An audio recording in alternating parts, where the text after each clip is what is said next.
Hello everyone, this is mathematics paper 1, okay, linear programming revision for 2023 internal. So on this part, follow me suit as I'm explaining. Okay, so the question is saying write the 4 inequalities that define the unshaded.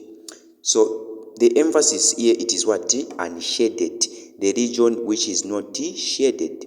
Okay, so unshaded region are in the diagram below. So now on this part here, I'm going to show you what you need to do to get what? 5 marks. Okay, so this question usually is 5 marks each year. Whether you like it or not, it's going to come. Okay, so it is high time now you know it time. Yeah.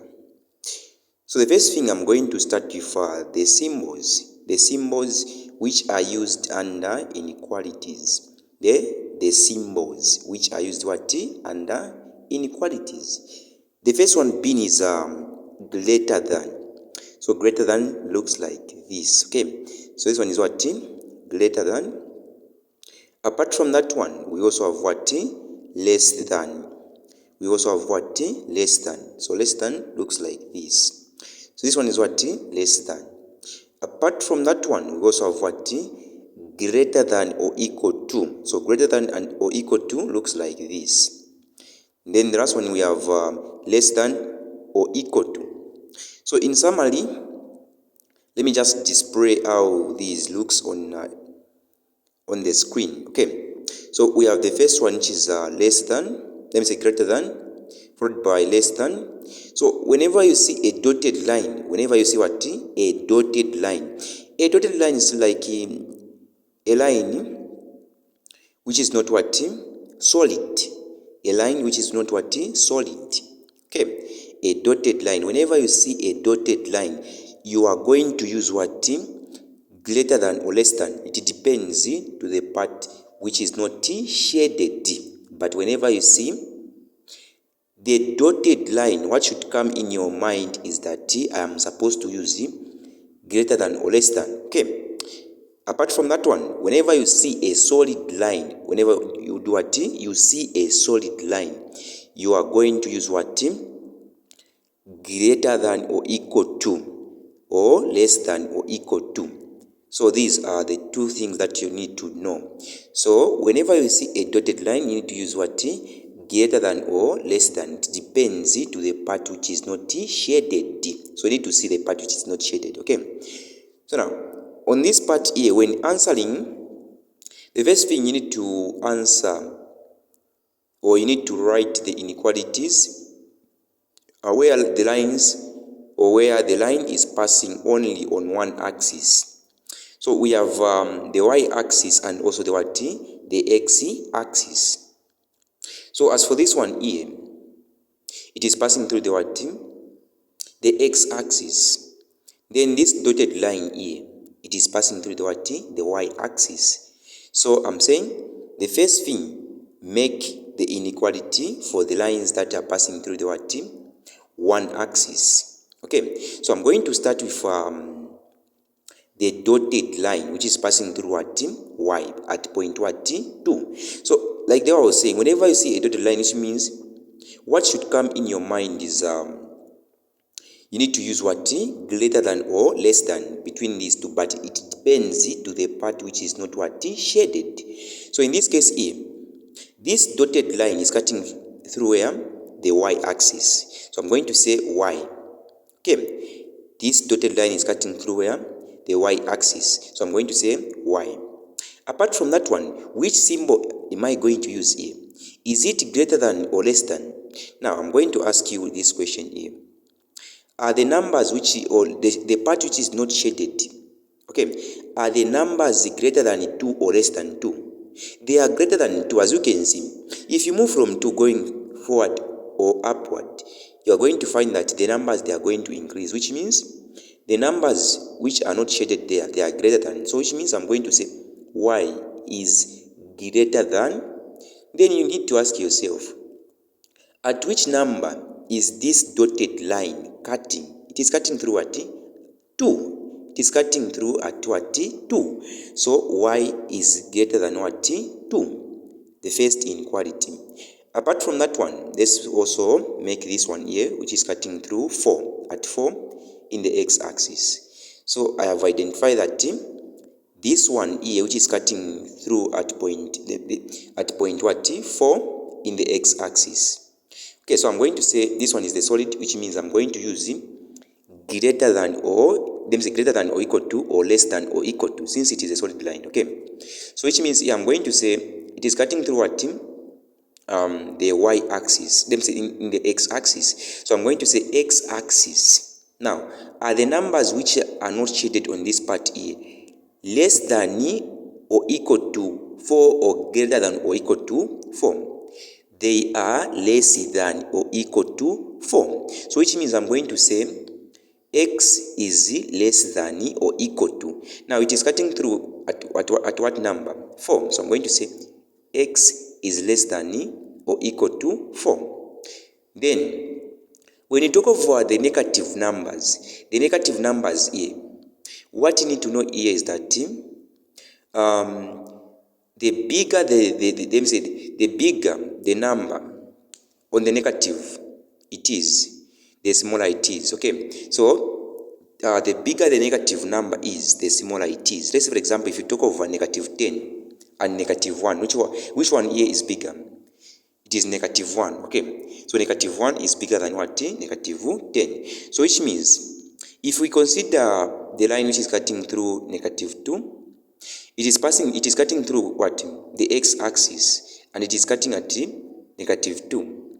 Now the part which is not shaded, which means you need to ask yourself which one here is greater than or equal to between negative 2 and 0. So 0 is greater than what? Negative 2. So here I'm going to say, since it is a solid line and it is cutting through x-axis, I'm going to say x is greater than or equal to, then at which point or at which number it is negative 2. So x is greater than or equal to what? Negative 2. Okay, then the last one, which is the line or the solid line which is passing through two axes. Okay, the y-axis and the x-axis. So in this part here, I'm going to correct the coordinates. So on the y-axis there, I'm having what? 0,6. Then on the x-axis I have 8,0. So now on this part here, let's try to find the gradient. Okay, let's try to find the gradient. So gradient is equal to what? Y2 minus what? Y1 over what? X2 minus X1. Now on this part here, what you need to know here is that the coordinates, they obey to the layout of x, y, which means the first value in the coordinates, it represents the value of x. Then the last one, it represents the value of y. So here I was saying on the y-axis I have 0,6. Then on the x-axis I have 8,0, which means 0 is going, on the y-axis, 0 is going to be my value of x1. Then 6 is going to be my value of y1. Then 8 is going to be my value of x2. Then 0 is going to be my y2. Okay, so I'm going to say y2 here is 0, y1 it is 6, then x2 it is 8, x1 it is 0, so 0 minus 6, that's negative 6 over 8. Then from there now we can reduce these numbers. I'm going to say 2 into negative 6, the answer is going to be negative 3 over positive what? 4. Since 2 into 8, that's 4. So our gradient here, it is negative 3 over 4. So now, for you to find the inequality here, what determines the inequality here, it is y. So now, is the part which is not shaded greater than 6 or less than 6? It is less than what? 6. Now this one here, it is a solid line, which means we are going to say it is less than or equal to what? 6. So I'm going to say y minus y1. So in this case here, y1 it is what? 6. Now the symbol that I'm going to use here, it is less than or equal to. Since here I'm saying what determines the inequality or the symbol to use here, it is y. Now, is the part which is not shaded here greater than 6 or less than 6? It is less than 6. Now this one is a solid line, so which means you are going to say less than or equal to.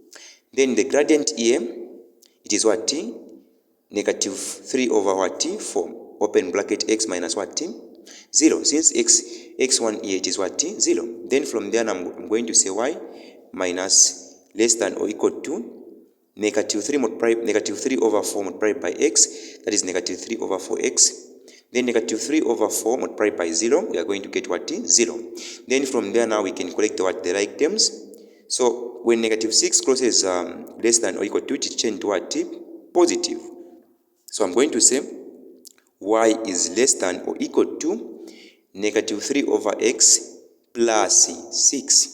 So that is our final answer. Let me repeat on this part here. I'm saying the first thing you find the gradient. So the gradient here is not difficult to find.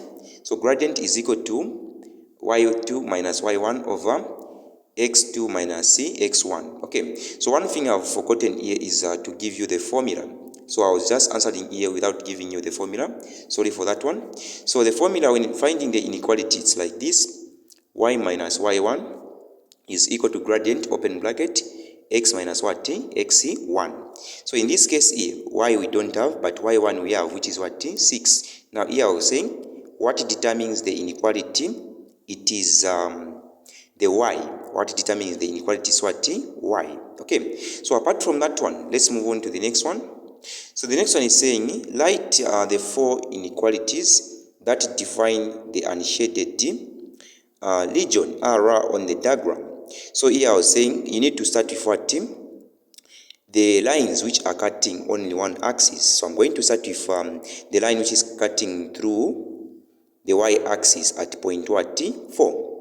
So at point 4, the part which is not shaded, is it greater than or less than 4? It is less than what? 4. Now that one is the what? The solid line, which means here I'm going to say it is cutting through y. So I'm going to say y, it is less than or equal to 4, since it is cutting at point what? 4. Then followed by the next one, which is the next line which is cutting through what?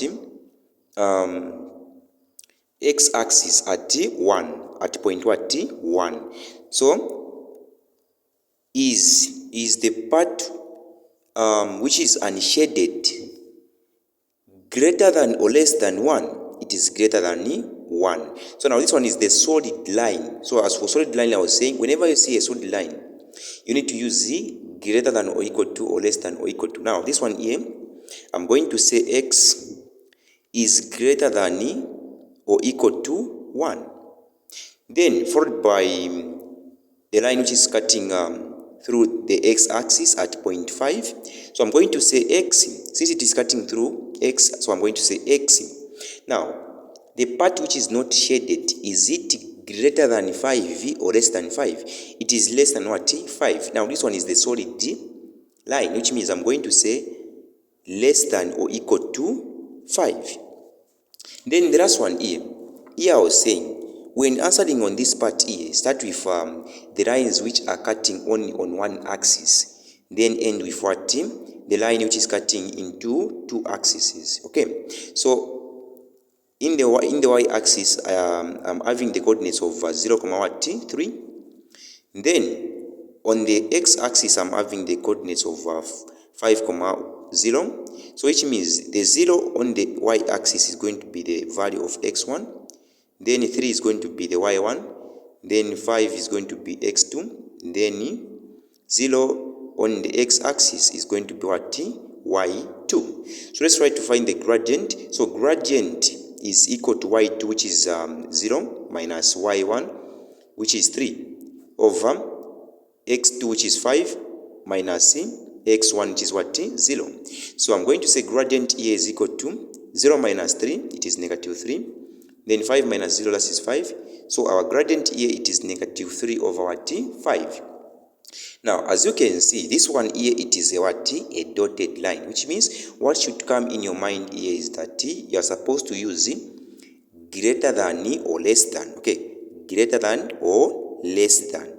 So on this part here, I'm going to say y1. Let me say y is equal to y minus y1 is equal to gradient, open bracket, x minus c, x1. Now, what is our y1 here? Our y1 here, it is 0. Let me see, our y1 here, it is what? 3. Is equal to gradient, it is negative 3 over what? 5. Then x we don't have, x1, that is what? 0. So here I'm going to say, is the part which is not shaded. Since here I was saying what determines the inequality is the y part, or the y. Yeah, so now, is the part which is not shaded here greater than or less than? It is greater than. So I'm going to say y minus y3 greater than 3 or negative 3 over what? 5 multiplied by x. I'm going to get what? Negative 3 over 5x. Then negative 3 over 5 multiplied by 0. I'm going to get what? 0. Then from there now, let me try to collect the right terms. So y is greater than negative 3 over 5x. So now, when this negative 3 crosses greater than it is going to change to what? Positive 3. Okay, so that is the what? The last one. Thanks for watching. See you next time.